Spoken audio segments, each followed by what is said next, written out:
Share screen.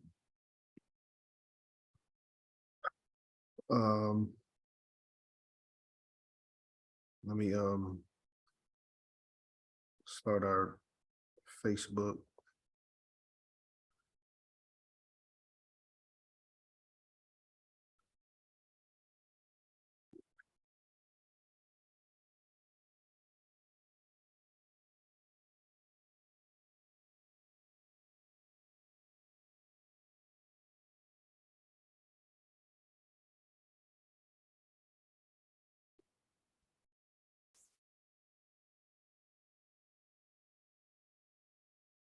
All right, greetings, brothers. Today is February 7th, 2023. It is 8:11 p.m. We will be going over questions from lessons 18 and 19.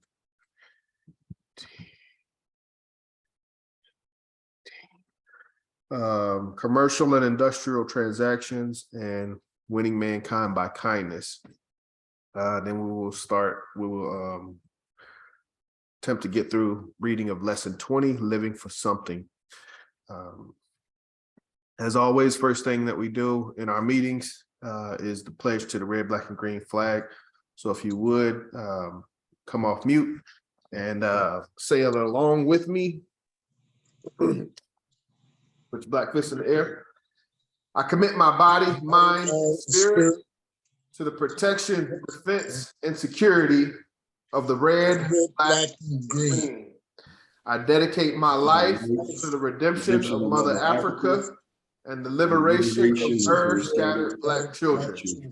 I accept for myself and my descendants the teachings of universal African nationalism. And I promise that our children will be instilled with the purpose of knowledge of themselves as African people, in order that the cause of our struggle will neither fall to no fail until all Black people are united through one God, one aim, and one destiny. But Brother Art, yeah, that pledge right there. You know, if we as a people came together and just made this pledge and held true to this pledge, that would go a long way in itself, you know. But yeah, it would.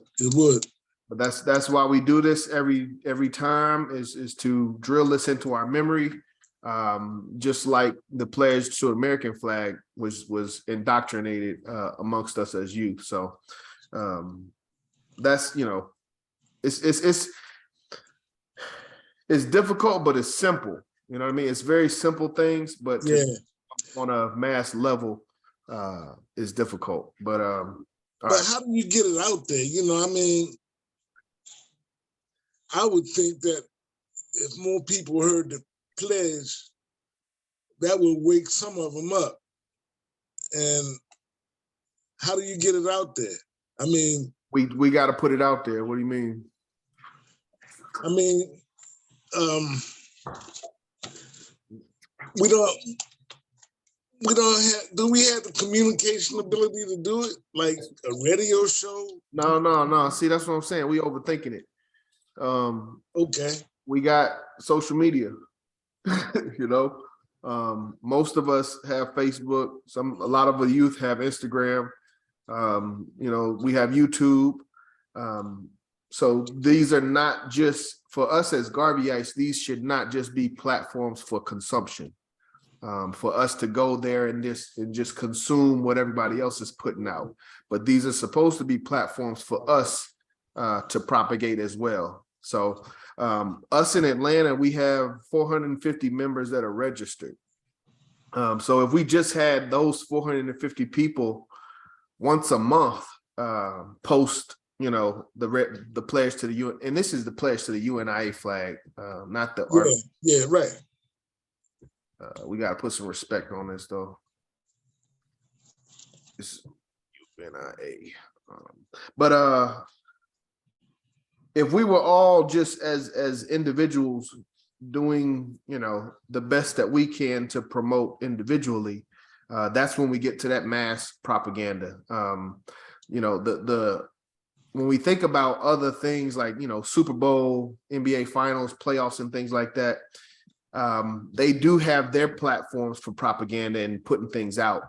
But at this stage in the game, I would argue that more, equal to, or if not more, people promote it through their own media platforms, saying, hey, my Eagles are going to do their thing, or hey, my Lakers are, playing against such and such. So, we're promoting this stuff unconsciously, but then when we look at our stuff, when from a nationalist standpoint, we try to, it's like we can't figure out how to get the message out there, but. Yeah, that's true. Yeah, I see what you're saying. I mean, that's a good point. 16 after. Let's go ahead and get started. Any questions or anything before we get started? Anybody got any questions from last week or anything they read this week they want to discuss? All right. Well, let's go ahead and get started. Question number 1 from lesson 18, commercial and industrial transactions. And this question is not in the book, but this is just one of those questions that I ask from time to time. What previous lesson do we think lesson 18 builds off of? Or lessons? More than one, huh? It's open for interpretation. I don't, I'm not the final authority on this. Go ahead, Sister Brenda. Well, I think it's more than one, but I went with just the one based on the question. Okay. The lesson 10, economy. Yes. Oh wait, what in the world? Oh man. Yeah, it is. That's what I had as well. And that's why I like, how Garvey put this together. But commercial and industrial transactions, it gives us, repeats the economy principles, but it puts them more in practice. So, yeah, it's more of a practical approach. And not to say that economy itself is not practical. I would say economy itself is general principles, but this lesson was particular practices, in my opinion. Any questions, comments on that? Previous lessons? Okay. I don't know why this answer is there. Give me a second. Let me check something. I may have messed up. Just want my formatting.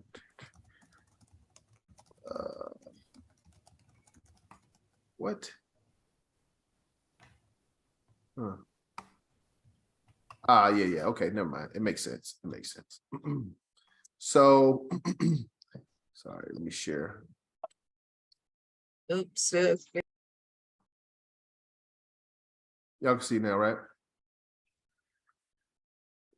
But in the first line, so Garvey talked about the prop to character, and money was the prop to economy, I believe. But here he says commerce and industry are the feeding props of the economic life. Stressing the importance of commerce and industry being the foundation of economy. That's where I got it from.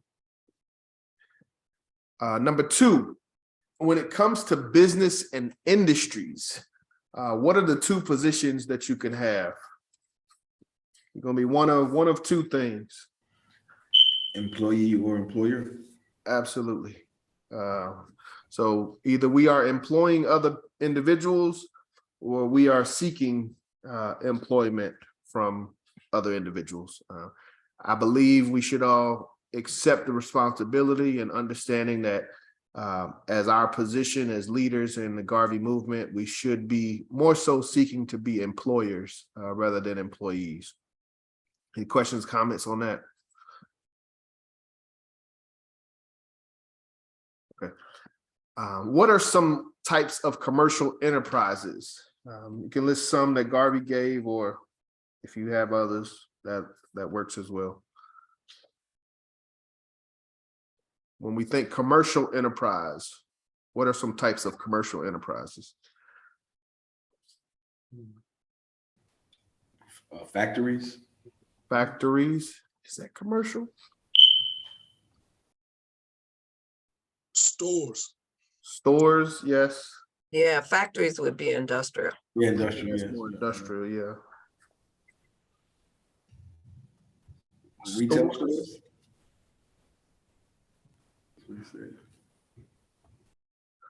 Services, Services. Well, all right, maybe I should ask this. What's the difference between commerce and industry?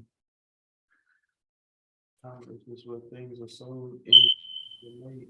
Yes, pretty much. Brother Gio here says commerce is where things are sold. Industry is where things are made.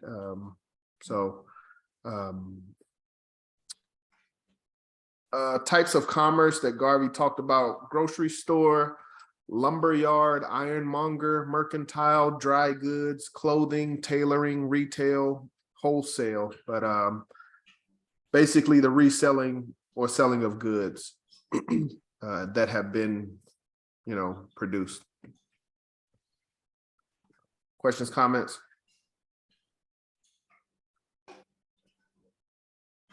Next question, what are some types of industrial enterprises? I think factories is one, I'm pretty sure. What are some types of industrial enterprises where the things are produced? Factories. Production lines, factories, that's Farming. farming, I would think so.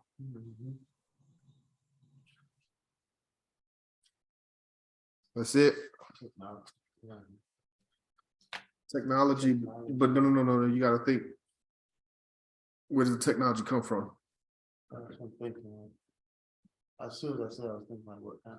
What are they doing in Africa with the, what is it, coltan or something like that? Mining, yep. What they doing here in Atlanta? So manufacturing, farming, Who mines in Florida? Who mines in Atlanta? people do. I mine in Atlanta all the time. Oh, well. All right, but yeah, we don't want to go too far. But just generally, we should understand the difference between commercial enterprises and industrial enterprises. Any questions on those? Let's see. Automobile plants. Okay. But yeah, factories, those are all kind of factories. Most of the successful people in the world started with what? What did Garvey says the most successful people in the world start with what? Start with nothing?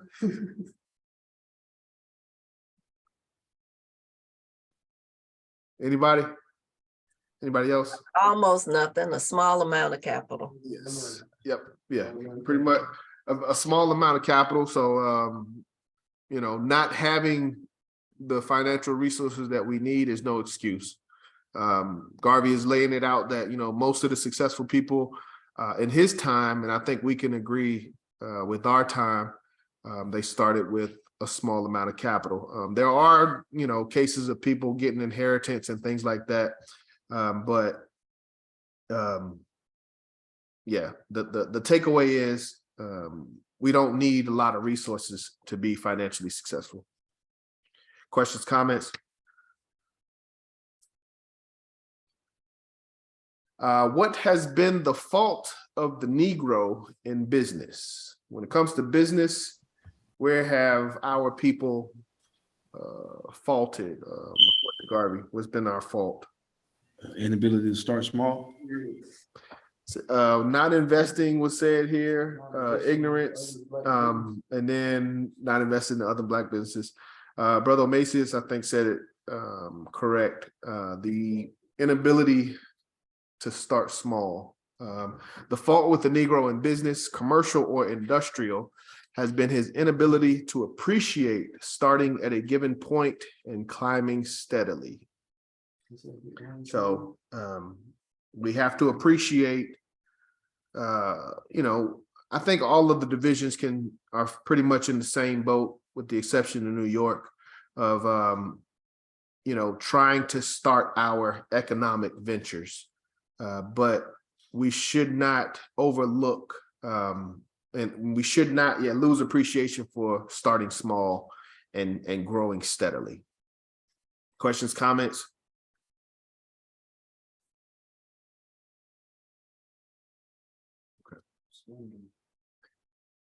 What happens to people who do not have commerce and industry? And in addition, why are our people failing economically? But the answer is the same to both of them. What happens to people who do not have commerce and industry? We have to rely on somebody else. We rely on somebody else, yes.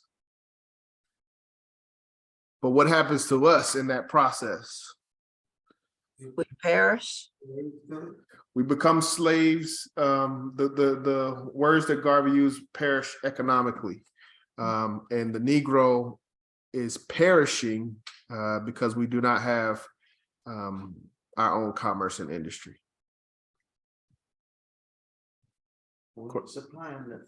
Right.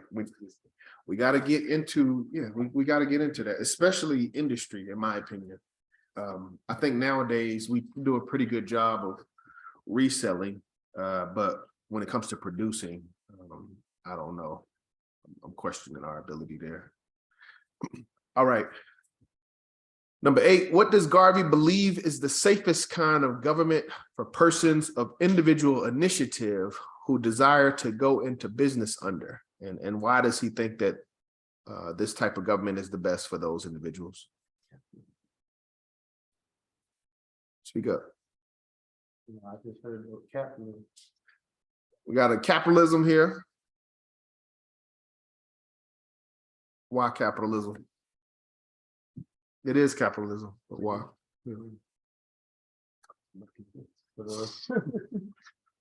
No, I did. I remember the discussion and I remember that being the answer, but I can't remember what I should be.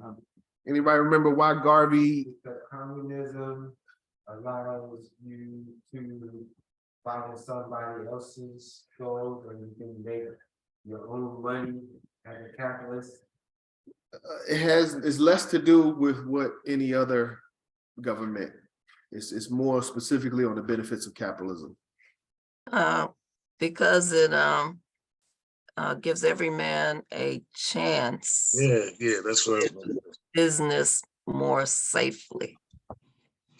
Yes, true capitalism outside of racism is supposed to get the best profit at the least cost. When you add racism into that, things kind of change a little bit. But if we can offer the same service at a lower price, that would be a benefit to us as a people.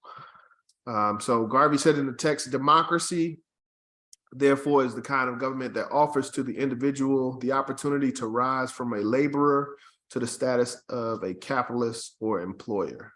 But capitalism in its pure sense is just supposed to be seeking the greatest profit, and it's supposed to, not matter who the products or services are coming from. So again, this is Garvey's opinion.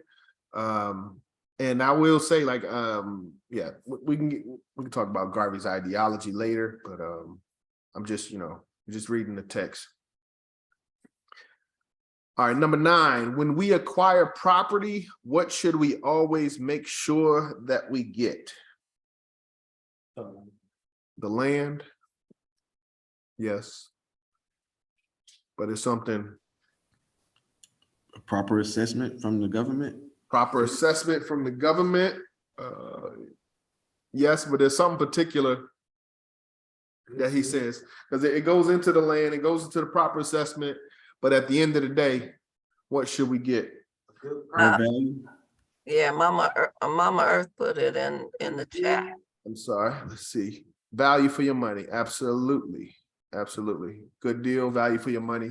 I actually was expecting, when I first read it, I was expecting that we should be sure we get title, get deed, get title, but value for your money is important. So Well, I mean, I would argue that is part of, the value. value for your money, yeah. Making sure you get the title. Brother said land, but yeah, just overall, you're getting value for what you're putting out. You're not getting taken advantage of or ripped off. So we should make sure we get value. When it comes to property, who regulates the property market? Who has the responsibility of regulating the property market? And I see the chat, rights to the land, $5 million lien.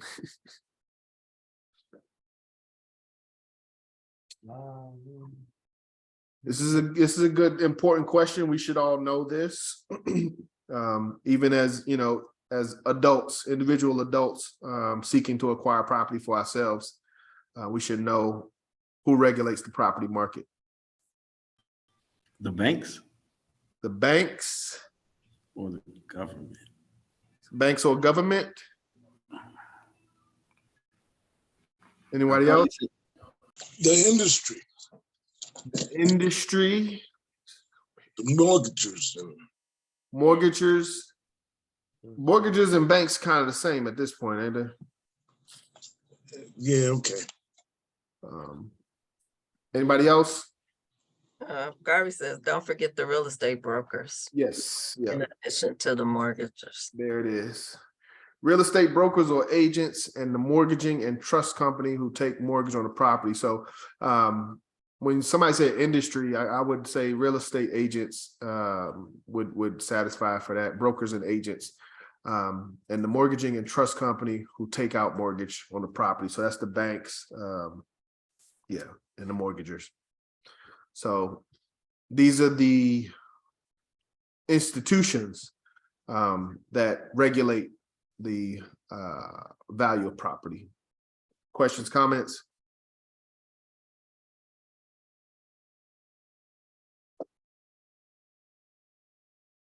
As far as the Negro is concerned, what is the custom of real estate brokers and mortgaging companies? As far as we are concerned, when we're dealing with real estate and property, what is the custom of brokers and mortgage companies? To charge blacks more than they do whites. Pretty much, yeah.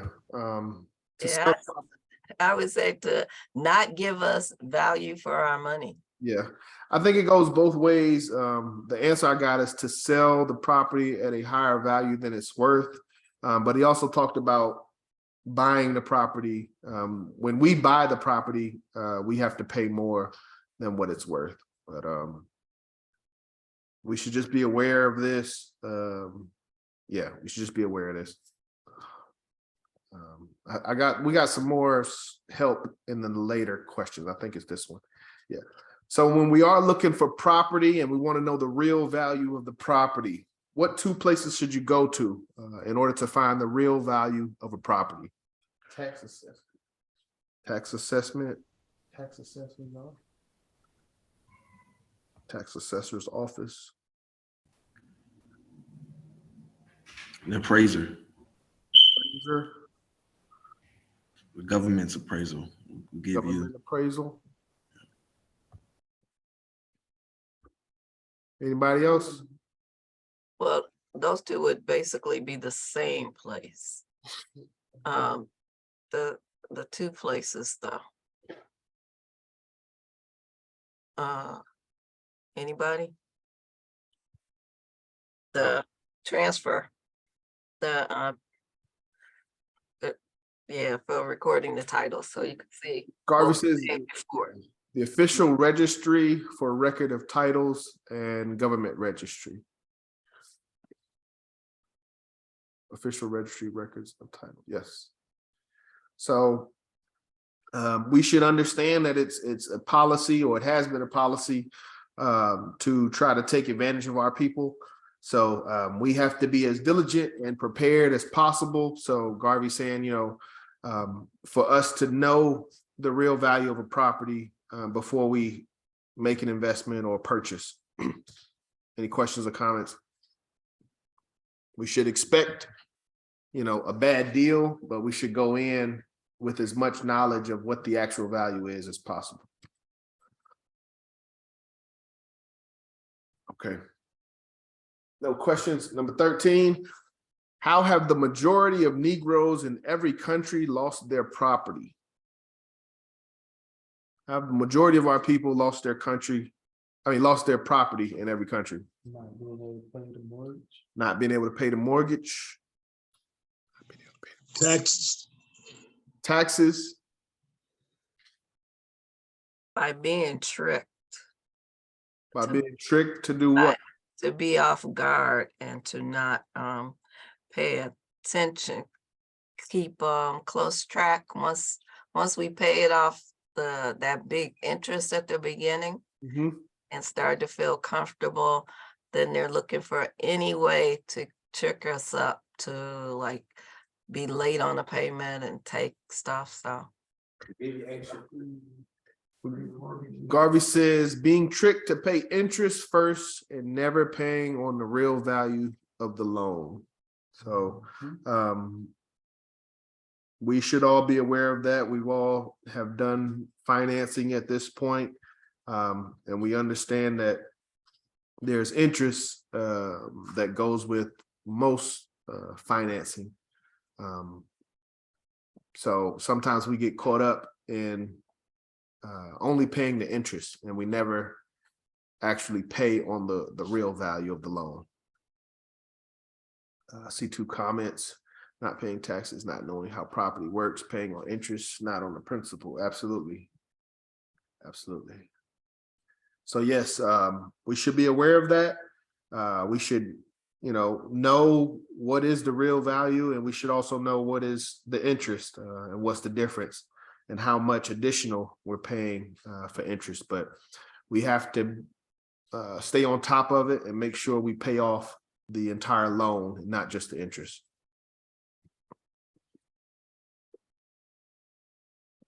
So what are examples of charitable institutions? What are some charitable institutions?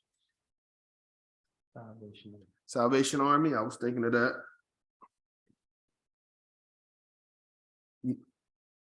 The good, huh? Any Christian organization. Any Christian organization, I'd be careful with that.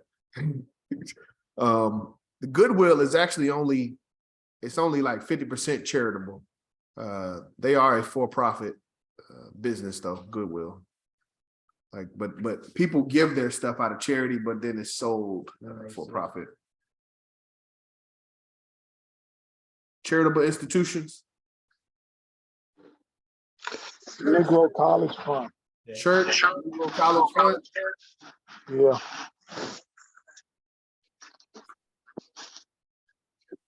And St. Jude's Hospital.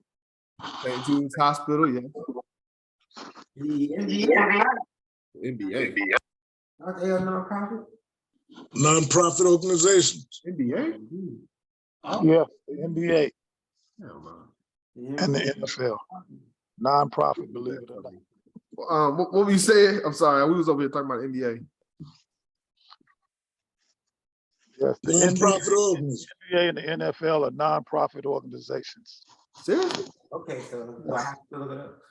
That's 2 people telling it to you. But are they charitable institutions or are they just non-profit organizations? Non-profit.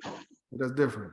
You can't, just because they're non-profit, I mean, So when you go to an NBA or NFL game and you pay for your ticket and go in them seats, that's not profit? That's not getting The money? people who that's provide that different. entertainment are the ones who get paid. See, be clear, non-profit doesn't mean you don't make money. Exactly. Nonprofit doesn't And mean- nonprofit is not the same as charitable. So we're not gonna go down that rabbit hole. Through the lack of knowledge years ago, You want to talk about how much money they get given to us? No, what I want to talk about is why nobody said the UNIA is a charitable institution. I didn't. No, we're not No, 501c3, that but got nothing to do with. but in our We are. in our preamble, we say that we are a charitable, social friendly, charitable, educational, institutional, constructive, and expansive society, but we are still a charitable institution, in my opinion. And well, I would just say, because it like goes without saying, it's like, I already know this about us. But I Yeah, have but to no, say, we still gotta say it. What you mean? okay. Nothing go without, everything gotta be said. But the examples that Garvey gave, hospitals, and I guess that'd be like St. Jude and the charitable hospitals that we have. I know we still got some profit hospitals as well. Homes for aged people, homes for the elderly, homes for the blind, insane asylums, and those were institutions that Garvey listed. But in addition to that, we talked about Salvation Army, the UNIA, and other charitable institutions. Any questions, comments? Somebody's got their line open. That's me. Let me close up. Where should we give charity and who should we give charity to? Where should we give charity? Who should we give charity to? I don't know the answer to the where. Charity begins at home. Charity begins at home. That's right. It should start at home. So who should we give it to? Our own people. Yes. So charity begins at home, and your race is much nearer to you than a neighboring one. So yeah, at home, and race first. So when it comes to charity and giving, make sure we've taken care of our people first before we do things for other people. Why does Garvey say that we should focus on race first in charity? Charity starts at home. Why does Garvey say we should focus on race first in charity? I feel like we just explained it in the previous one. We should be our own priority. Yes. Self-reliance, so that we're not dependent on anybody else except for ourselves.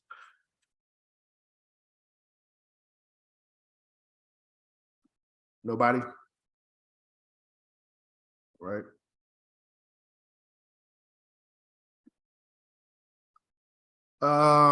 So I got one destiny. I don't think that was in the book, but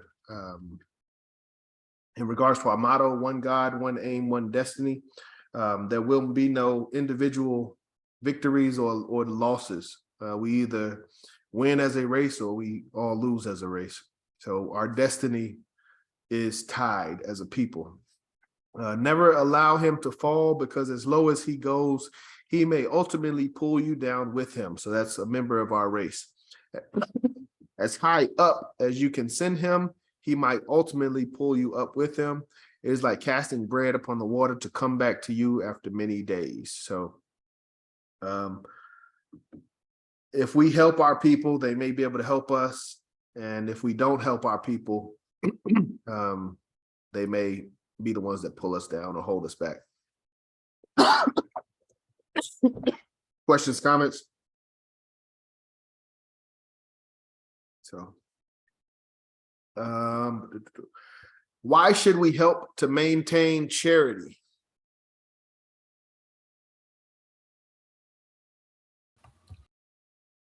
Because one day we may need it ourselves. Absolutely. Yep, pretty much. Thank you, Brother Macy's. We may need charity someday. Charity should always be maintained for its own good, to benefit those who may be unfortunate enough to need it, and the next person to need it may be you. So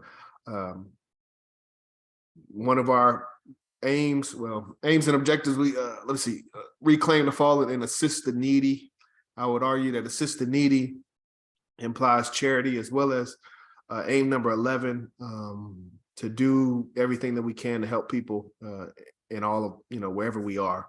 So we have an obligation as Garveyites to be charitable, and Garvey is explaining here the benefit of that and the fact that we may need it someday. So that should be enough in itself. All right, that completes the questions for lesson 18. We're going to the questions for lesson 19. It's only a few, I think it's like 10 or so. First question from lesson 19: what has the ability to move the hearts of all men? From the title, I'm guessing it's kindness. A touch of kindness, but yes. Kindness, yes. So, yeah, that's the lesson. What does it cost for us to be sympathetic to other people's feelings? Nothing. Nothing, absolutely. So, it's pretty straightforward so far. How should we win the world to us?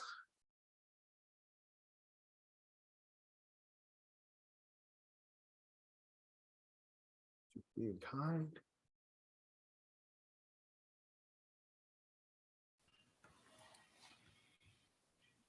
How should we win the world to us? With a smile. Smile, that sounds like that. With a smile, with a hearty handshake. And a glad welcome. See you, Mama Earth, and a glad welcome. But no confusion as to what this lesson is about. Again, this is lesson 19. This is towards the end of the course, with an expectation that we have mastered or have a deep level of understanding of the previous lessons. It'll be difficult to try to implement kindness if we haven't, really understood character, if we haven't understood personality, and hygiene as well. But yeah, we talked about how certain characteristics and personalities allow, create somewhat of a passport to the world. And I think kindness is expanding on those lessons. So where does money come from for the UNIA to do charity? Where does money come from for the UNIA to do charity? Let me see if I might have to reword this. Oh, okay. Where does money? Yeah, it's straightforward, but it ain't as deep as I thought it was. Black people? Black people, yeah, but Dues. dues. Yeah. It's not enough.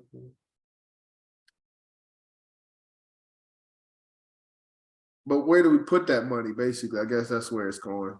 Oh, charitable fund. There you go. There it is. The charitable fund of the organization.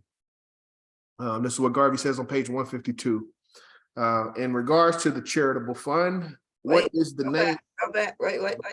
Not the dues, let's be clear. Right, that's Right. not the dues. Yeah, that's Clear. yes, that's the general fund.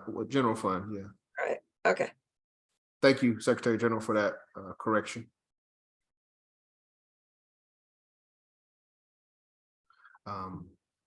So the charitable fund of the organization is where money comes from for the UNIA to do charity. What is the name of the UNIA parent body charitable fund? And if you know it, like Secretary General, I expect you to know it. I don't want you to say anything. Third Assistant President General, you probably know it too. I'll be quiet. What is the name of the UNIA parent body charitable fund? It's also in the Constitution. The African Redemption Fund. All right, yeah, you the other one. I should have said not to say nothing. African Redemption Fund. We should all know this. But yes, that is that is our charitable fund for UNIA parent body. Any questions, comments on that?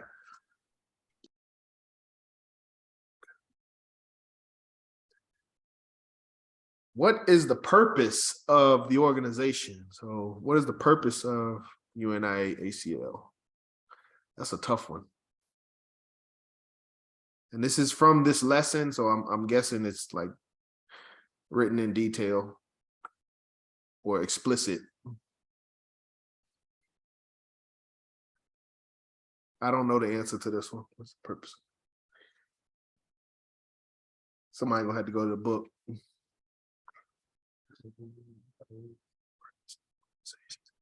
Okay. Is it build a strong race? It's a race first organization. It's Yeah. for the purpose of helping the needy, the distressed, and to assist all members of the race who need help. Yes. So, and Sister Secretary General, could you read that? Is it like a long paragraph or anything? No. Can you, because I wanted to say, like, when it says the purpose of the organization is. That's what, well, okay, let's see. Remember that the organization is for the purpose of helping the needy, There we go. stressed, and to assist all members of the race who need help. Yes. So very explicit. You know, and I know this is not the only purpose, but you know, I know we have several purposes, but Garvey does explicitly say part of our purpose, you know, is to help the needy, the distressed, and to assist all members of our race who need help. So there shouldn't be any questions about doing charity and doing charitable work. Anybody have any questions, comments on that? Well, we are a charitable organization. Once people have recovered from their bad condition, what will be the pillar on which the organization sits? So when people have recovered from their bad condition, from our charity, we've allowed people to recover from their bad condition. What will be the pillar on which the organization sits? This is Garvey's words. I think I remember this one.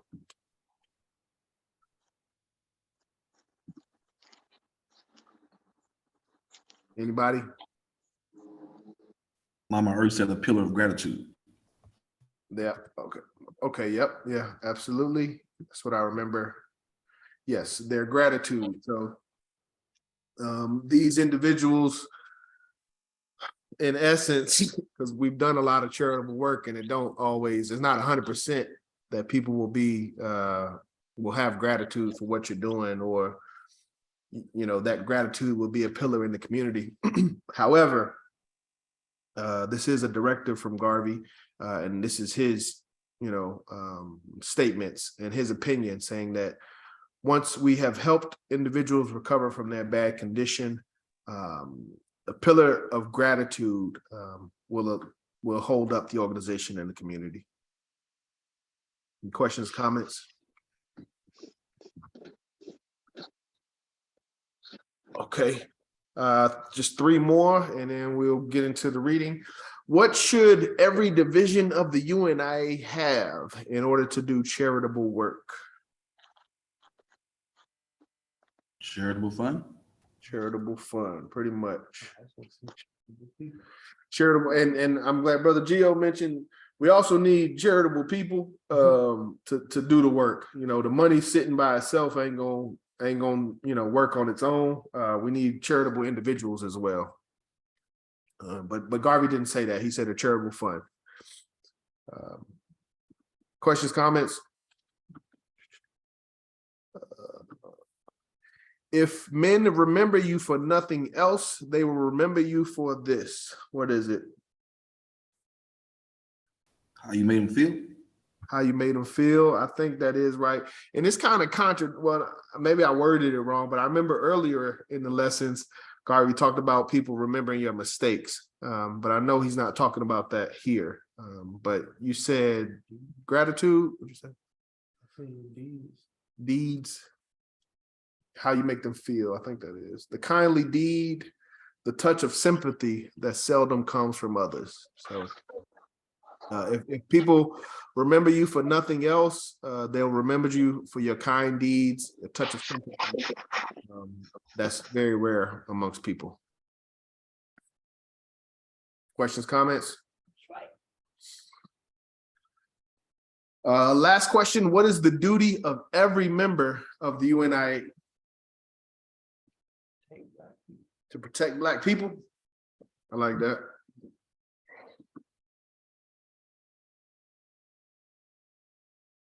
Garvey says this is the duty of every member of the UNIA. Do kind deeds. Do kind deeds. I think it's something about that. Above all, be kind.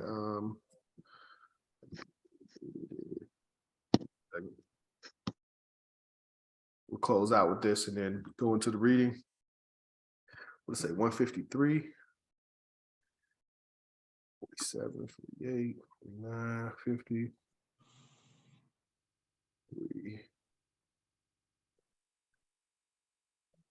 Let the tender touch of kindness be everywhere, going from the UNIA to the people in the community.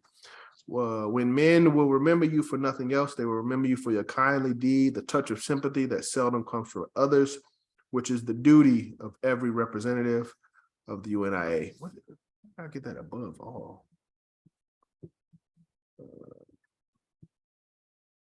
Above all, be kind. All right, but yeah, it's the duty of every representative, and I probably said that wrong on the questions. Duty of every representative of the UNIA. So some members are not necessarily representatives, but we as quote unquote leaders, we are definitely representatives of the UNIA, and we have a duty to be kind. So that completes lesson 18, commercial and industrial transactions, and lesson 19, winning mankind by kindness. Any questions before we go into lesson 20?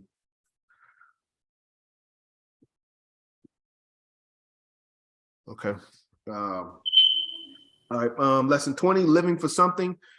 Very, very critical lesson, and one that I think a lot of our people today can take something away from.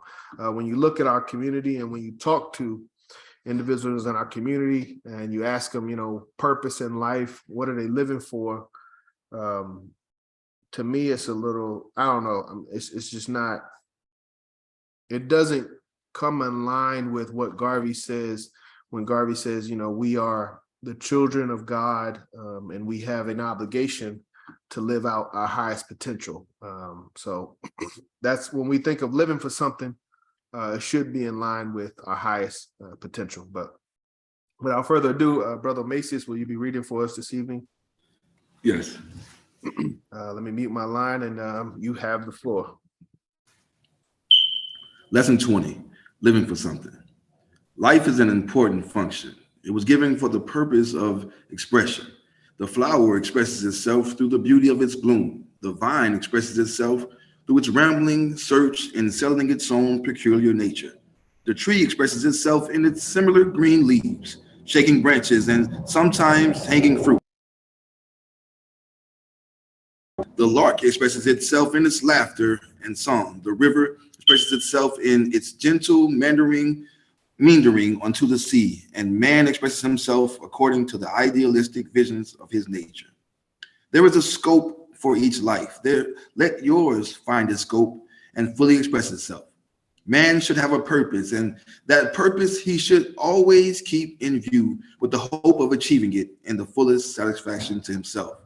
Be not aimless, drifting and floating with a tide that doesn't go your way. To find your purpose, you must search yourself, and with the knowledge of what is good and what is bad, select your course, steering towards the particular object of your dreams or desire.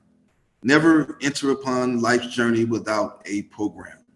Simpleton as you may be, you can have a program. No ship ever reaches port without a positive destination beforehand. Otherwise, it will drift on the mighty ocean to be overtaken by the storm or the ill wind that blows. The sensible captain goes to sea with a chart to map out his course so as to reach his harbor of safety. Your program is your chart through life. Everything you do it by method. Nothing succeeds continuously or repeatedly by chance. You may get success in a particular direction by accident, but it was chiefly because that accident was the correct method in achieving that particular thing, and you happened to have struck upon the right method by chance. But trying chances that way a second time may bring you failure, as it generally does. To follow the correct method will give you the same results all the time. Therefore, make your life a methodical one. Rise at a certain hour, work up to a certain hour, retire at a certain hour. Do everything on time so that your entire system becomes methodical. If you have something to do and it ought to be done, do it with the proper method or system to get the best results. Study it first, then go after doing it. If a thing is worthwhile doing, it is worthwhile doing well. How pitiful it is to see a man living without a program, not knowing how he is going to use his todays and tomorrows. If you follow him long enough, you will find him going down to the ditch of failure because he has been traveling without a program. Observe the other man who has his program and see him go from one step to the next with success. If you have a program, you know what comes next. If you have none, you have to improvise on one, and then it is too late to do it properly, and so you fail. If you want to be 5,000 miles away in December and it costs $500, to avoid being disappointed at the last moment, start in January to think about your trip and make arrangements for it so that when the time comes, you will be perfectly ready. Make this a practice in everything. Don't wait until the time arrives. Think ahead. Always try to look beyond the present by calling upon your past experience when you are looking at the future. Analyze it. Arrange it to suit your needs so that when things come upon you, you will be ready.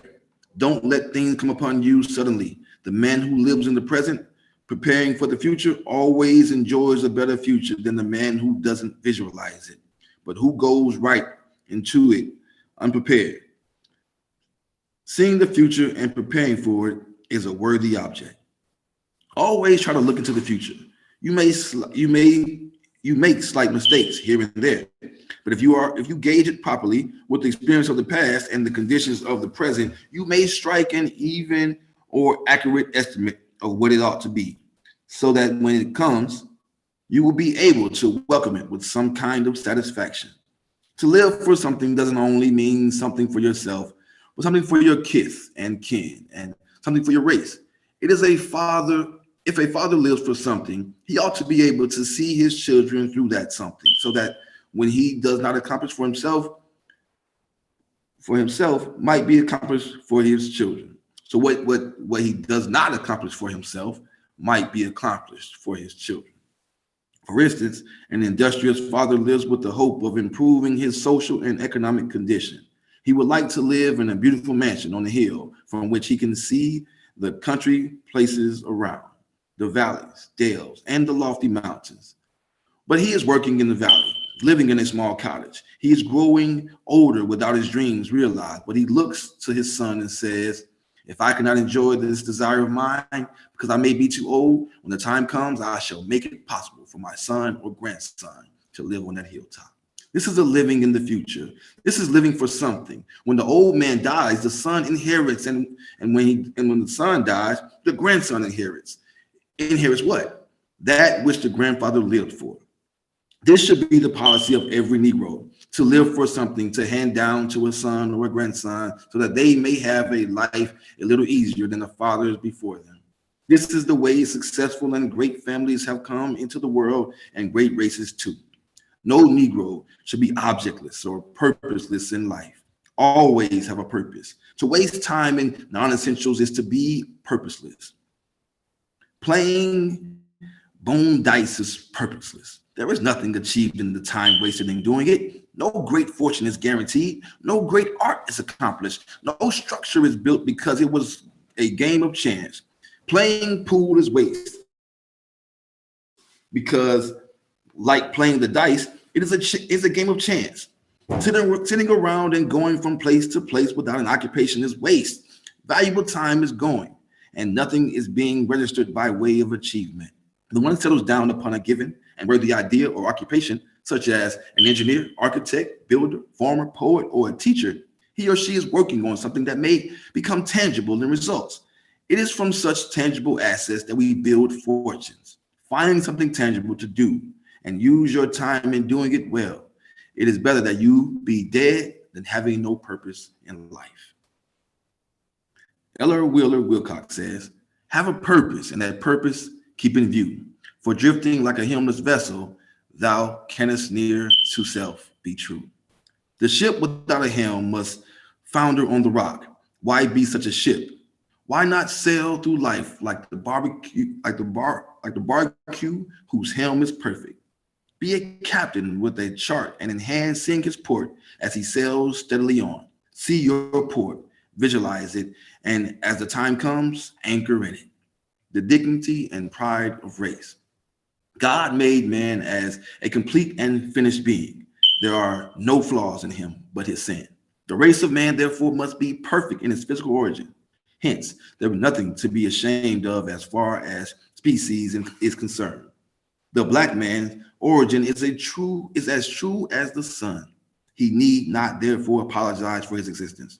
His place in the world is fixed as a star, and as such it is incumbent upon him to maintain the dignity and pride of his own manhood. There is nothing unusual about the Negro other than he himself as man. He is beautiful in himself, and why not so? The Anglo-Saxon sees beauty through himself. The Teuton sees beauty through himself. The Mongol sees beauty through himself. And so naturally and logically, the Negro ought to see beauty through himself as well.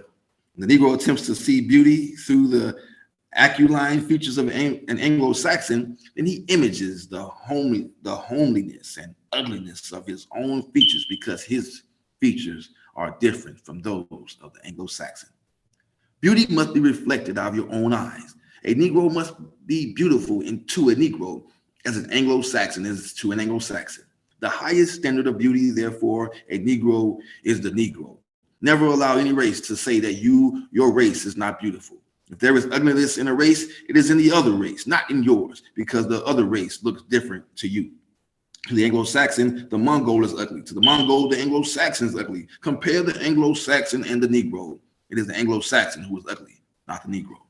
The long, sharp nose of the European cannot be considered beautiful against the strong, healthy, air-free nasal passage of the black man, who is free from those nasal defects that make health difficult. The thin lips of the European could not be beautiful compared with the strong, healthy, and developed lips of the African. These are the ways self-respecting people see themselves. The round, healthy face of the African is much more beautiful than the straight, sickly-looking face of the European. Then why surrender all that is good in you and discount it for that which doesn't reach a standard comparable to yours and others? Always think yourself a perfect being and be satisfied with yourself unless you are a jellyfish. Never allow anyone to convince you of your inferiority as a man. Rise in your dignity to justify all that is noble in your manhood and as a race. My race is mine and I belong to it.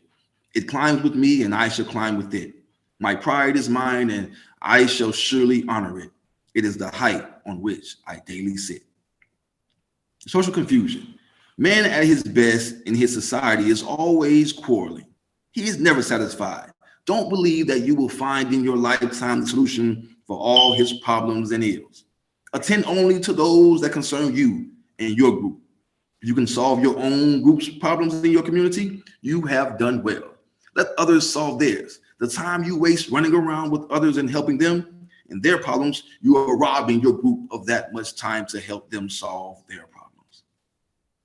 Whether a man is sober or drunk, He is a disagreeable beast. You will find it so in every community. So search for your man and tame the beast. He is never of the same mood all the time. At one time, you think you can like him. At another time, you think you could kill him. Tame him towards the end of your own social satisfaction. For dabbling in the confusion of others will only make you more confused, and your divided energy will only tend to defeat the special purpose which you should have in solving the problems of your race. Never forget that all other groups in the society of your community are looking after their own individual group interests, and your interest, except from the community point of view, is never theirs. Therefore, their interests should never be yours as far as the particular group interests are concerned.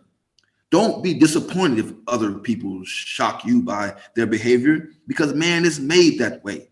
He acts that way chiefly because he is. Lesson 20.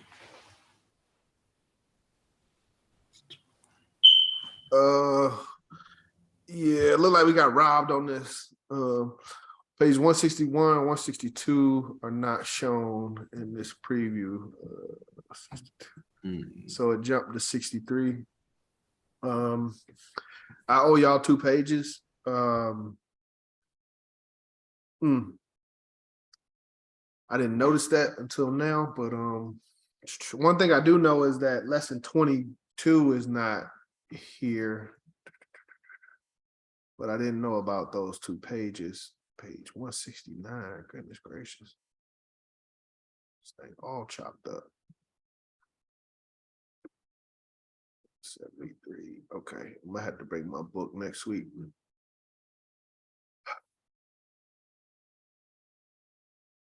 So, let's see. Thank you, Brother Macias. Excellent job. So for next week, the first thing I'm gonna do is read these last 2. Well, we'll read these last 2 pages, and then go through the questions on lesson 20. Any questions or comments on what we read?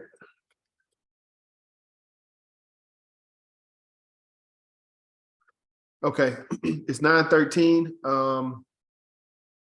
We could end early, but we're not, because I think we can shave off a week off the course. Lesson 21 is a long lesson, and it was probably going to take us 2 weeks to get through it.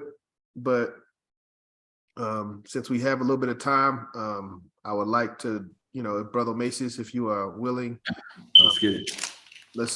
Just if you can get through 20 minutes, we'll close out at 9:30. We'll start to shut down. Lesson 21, History of the UNIA. Universal Negro Improvement Association and African Communities League was conceived as an organization for the purpose of raising the status of the Negro to national expression and general freedom in the year 1913, during the visit of Marcus Garvey to Europe, after he had completed an adventurous visit to the Central American republics. The concept continued to impress itself upon him until the conceiver was compelled to make it practical during his stay in England during the same period. To make it practical, he sailed from England, foregoing a course of law which he had undertaken for the purpose of a profession. In June of 1914, he sailed from England to Jamaica, BWI, his native home. In July 1914, he got together a group of men and women in the city of Kingston, and there he organized the association. Meetings in the name of the association, UNIA and ACL, were held regularly. Later, he held meetings of the organization at the Collegiate Hall in the central part of the city of Kingston, Jamaica. A group of officers were elected, and the organization came into substantial existence. Many meetings were held in different parts of Jamaica in the name of the organization, and it continued to exist in the island as an organization until the year 1916, when the founders sailed for America. On his arrival in America, he visited Tuskegee Institute on an outstanding invitation from the late Dr. Booker T. Washington. At the Institute, he met with the principal, Dr. Robert R. Moulton, and Professor E. J. Scott, the secretary treasurer. He discussed with them the purpose of the organization, which was similar to the present aims and objectives of the organization, which have been written into the UNIA Constitution. Mr. Garvey received very little encouragement and left Tuskegee to continue a trip throughout the United States. On his return to New York, he visited Dr. W.E.B. Du Bois at the office of the National Association for the Advancement of Colored People. He discussed with him the aims and objectives and objects of the association and the possibility of organizing the movement in the United States. He was very much discouraged by Dr. Du Bois. He undertook to organize on his own account in Harlem by first speaking on the streets, principally Lenox Avenue, during week evening and inviting his listeners to attend Sunday meetings at Lafayette Hall at 129th Street and 7th Avenue. The meetings at Lafayette Hall grew rapidly in membership, with occasional overflowing mass meetings held at the Palace Casino at 135th Street and 5th Avenue. After Lafayette Hall became too small to accommodate the growing membership meetings, the Palace Casino was secured for regular mass meetings, and offices were established on the premises above what was then known as the Crescent Theater at 135th Street.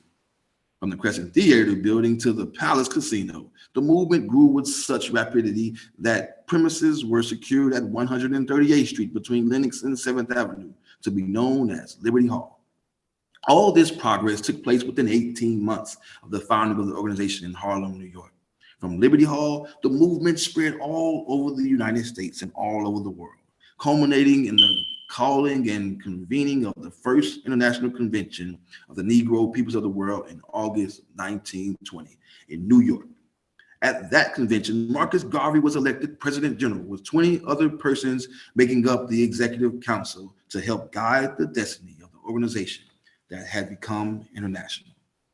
For further information on the history of the UNIA and ACL, read the first and second volumes of The Philosophy and Opinions of Marcus Garvey. How to teach the UNIA. To know what the UNIA is, you must first read its constitution and books of laws from cover to cover. You must also read the literature written by the founder, bearing on the activities of the organization. The preamble of the Constitution is vitally important to those who are to interpret its supreme object. Whenever the purpose of the organization is challenged by foes in particular, quote the preamble of the Constitution. This should be done especially when the organization's enemies assail it before a court of law or before governmental authorities. The preamble was written especially for the purpose of winning the sympathy and support of alien races, where the other objects of the association are being threatened by hostility. The UNIA and ACL was intended as one organization to carry out all the aims and objects of the Constitution, but the laws of that state in which the organization operates separate the functions of friendly and fraternal organizations from those of business organizations. Hence, in the incorporation of the name of the association in the state of New York in 1918, the two organizations were incorporated separately.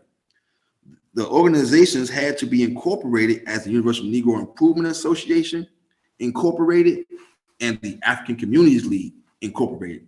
The UNIA was incorporated as a fraternal organization, and the African Communities League was incorporated as a business organization.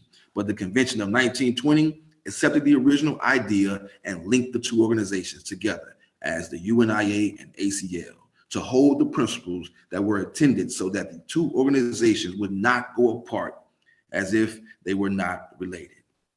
Whenever the UNIA does business, it will do so as the African Communities League or as some other business organization, as evidenced in the incorporation of the Black Star Line, the Black Cross Navigation and Trading Company, the Negro Factories Corporation, etc., with all its capital held by the UNIA. No private individual are intended to own the capital of any of these enterprises because these enterprises were organized as future ones will be organized only for the purpose of supplying funds by way of its profit to the UNIA to carry out its aims and objects as laid out in the Constitution of the UNIA in the interest of the race. All subordinate companies of a business nature must be controlled by the UNIA to enable it to carry out the aims and objects of the UNIA, and to comply with the laws of the respective states. Membership in the UNIA is divided into two kinds: the active member, who joins a division or branch of the association and pays the regular dues according to the Constitution and bylaws of the organization. An active member has claim through his or her division to all benefits. All Negroes are considered ordinary members by virtue of their race. Charity may be dispensed to ordinary members if it is available and they can prove need. The association is supposed to maintain an interest in every Negro, irrespective of his nationality or his condition, as long as he has not been proved a traitor to the race and outlawed as such. All the properties of the UNIA and associate business corporations, companies, or enterprises are held in trust for the Negro race, the relationship of the race through the active membership in the organization as explained above. The accumulated wealth and property of the organization must be handed down from generation to generation as the property of the Negro race through the UNIA, because it is held in trust to be given back to those who need it as the occasions may demand. Always give a receipt for money received in connection with the UNIA. Always keep proper records and always have a duplicate for your protection. If you receive money from people in the name of the organization, do not give a receipt, you can bet they will investigate for the purpose of trapping you. And then your name will be dead if there is any delinquency. When you attend a meeting of the UNIA as a representative and you are to receive money for the parent body, always let the money be received first on the record of the local division through its officers from whom you are raising it for the parent body for a particular purpose, so that when an account is to be made, local records will support your report to the parent body. Whenever you visit a division of the organization as an official representative of the parent body, you are then the superior officer. You shall then see that all things are conducted in the proper way in your presence and according with the Constitution. When visiting a division, always make your visit profitable, both to the division and to the parent body. Never create a loss or tax on a local division by your visit. Every visit you make to a division should be an opportunity for you to enroll new members for that division and to increase the enthusiasm of the local members for the organization. In planning a visit to a division, whether it is a regular visit or otherwise, always inform the president and the secretary respectively and get them to make the necessary local announcements so as to give you an extraordinary attendance of people and members so that you may have an opportunity to increase the local membership. Your visits are always an asset to the division. They will always invite you outside of your regular visitation to come among them. The expense of your trip should be well figured out before you make it. Railroad fare to and fro or bus fare to and fro, accommodations, etc. Hence, you should see that the meetings are worked up to such magnitude so that when they are held, they will cover these expenses. Whenever your object is to raise. Okay. No, yeah, missing page 169. So just making a note. Okay.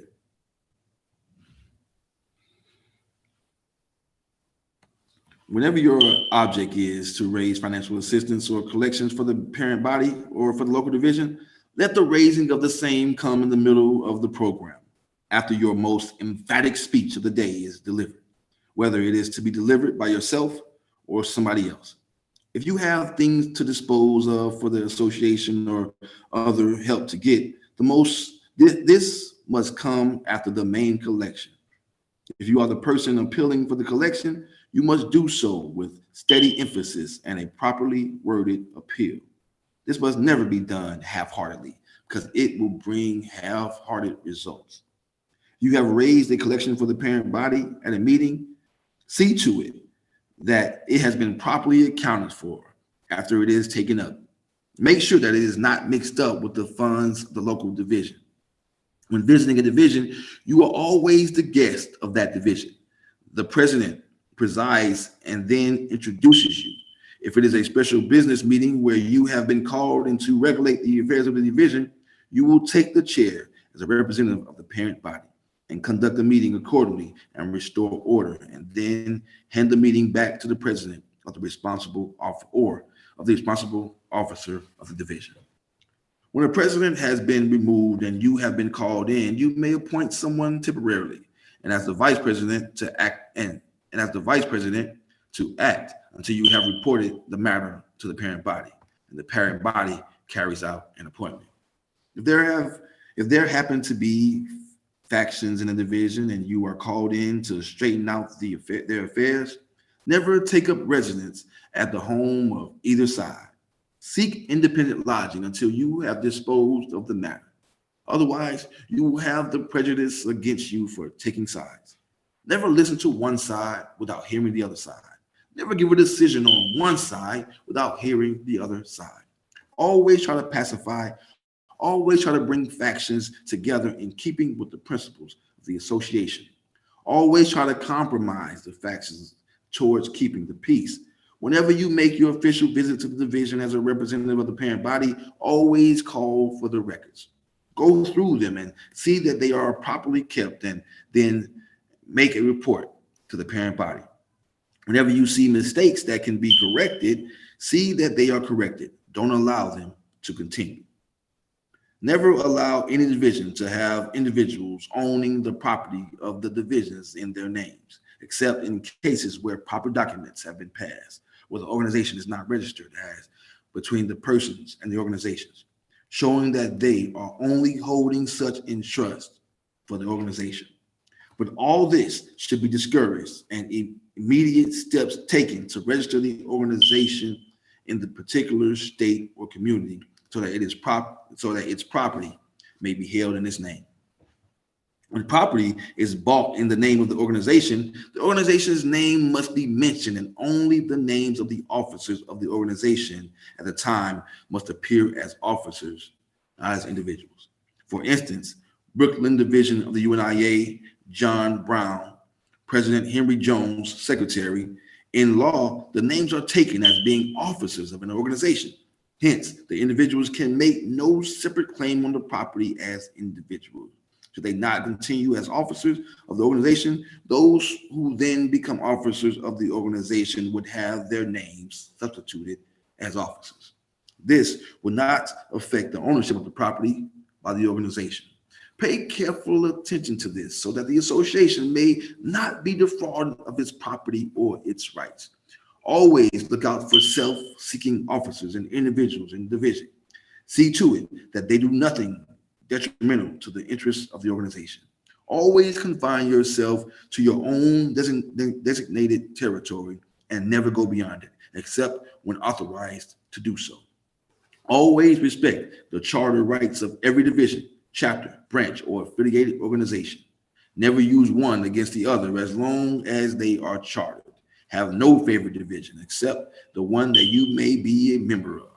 Always hold an even balance. Always encourage cooperation between the divisions.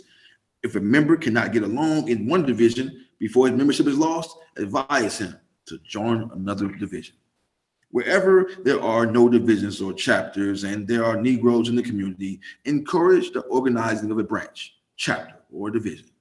Over 1,000 Negroes in the community ought to have a division or a chapter. So in a community where you have 200,000 Negroes, you may have many divisions according to the district and location. All 200,000 of these Negroes could belong to one or two divisions. You should approach ministers of the gospel in the community and ask them to organize chapters in their churches, of which they will be the presidents, so as to get their church members to be UNIA members. Do the same with lodges and fraternities.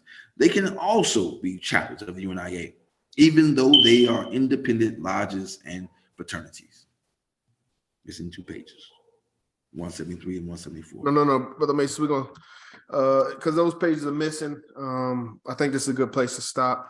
I'll make sure, and it's 9:30, so I'll make sure next week. So I think 169, the end of lesson 20, and then these 2 pages. I don't want to go too, go too far when we got a lot of catching up to do.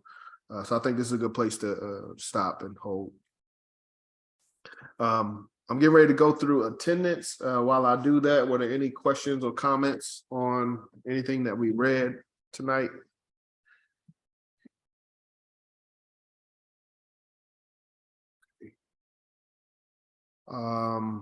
It looks like we had 14 people at one time. We're down to 12. So I don't know if anybody knew who those individuals were. Because I did not record them at that time. All right.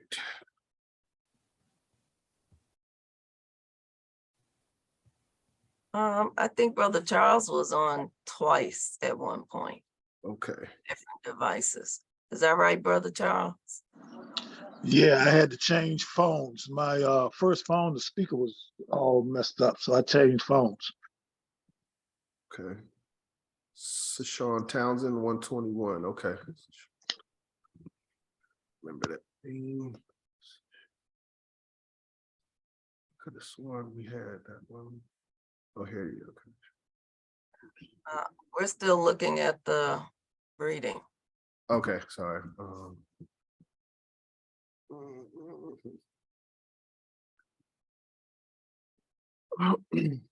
Got you. Gotcha, Sean. Thank you, Sister K. Macy's. Let's go back to the top.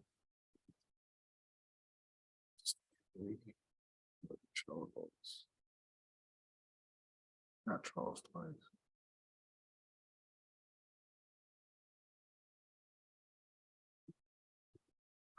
Hold on, let me make sure.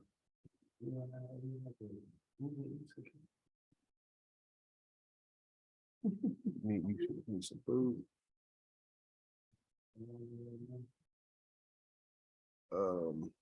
Brother Charles, do you know if you were here last week? Say again? Do you know if you were here last week? No, I wasn't there last week. All right, I gotta find out who that other Charles is then. I don't remember. I ain't write their whole name. Sister Marvia. Yeah, brother. Greetings, brother John. This is Andrew Campbell. Yeah. Greetings, Brother Andrew.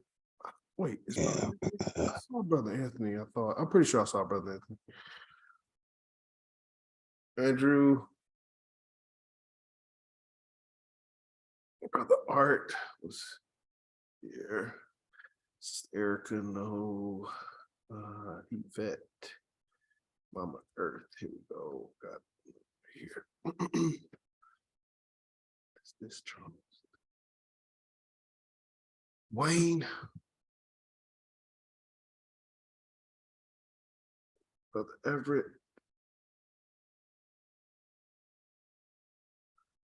Is that everyone? Did I miss anybody? Sister Brenda, Mr. K, Brother Charles, Marvia. Yeah, Marvia's here. Was Brother Anthony here? Did you see him, Secretary General? I know he's usually here. I thought I saw him. I did not see him. All right. Elon was here. Yeah, because Yes, Sister Elon was here. she was chatting. Brother Bruce, not today. Omasius, yes. Sean, Everett, Hart. Okay. What?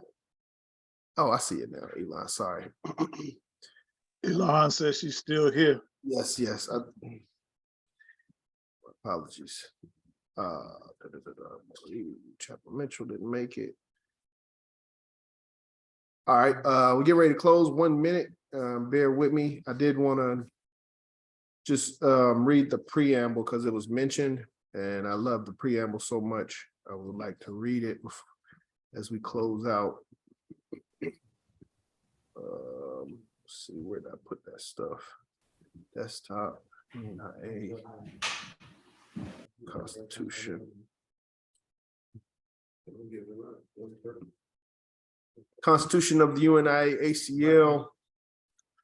Preamble states the Universal Negro Improvement Association and African Communities League is a social, friendly, humanitarian, charitable, educational, institutional, constructive and expansive society, and is founded by persons desiring to the utmost to work for the general uplift of the Negro peoples of the world.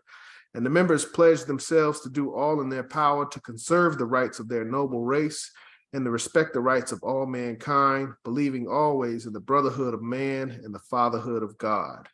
The motto of the organization is one God, one aim, one destiny. Therefore, let justice be done to all mankind, realizing that if the strong oppresses the weak, confusion and discontent will ever mark the path of man, but with love, faith, and charity towards all, the reign of peace and plenty will be heralded into the world, and the generations of men shall be called blessed. But just like with our pledge to the flag, we should be committing the preamble to memory as best we can. All right, that is all that I have. Any comments in closing?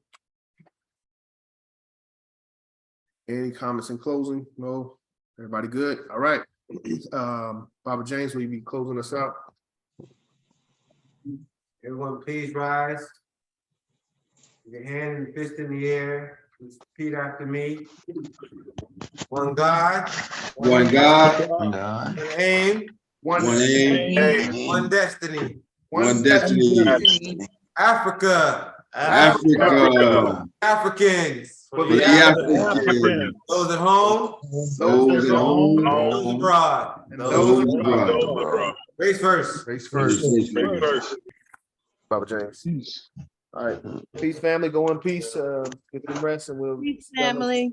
Race first. Good night.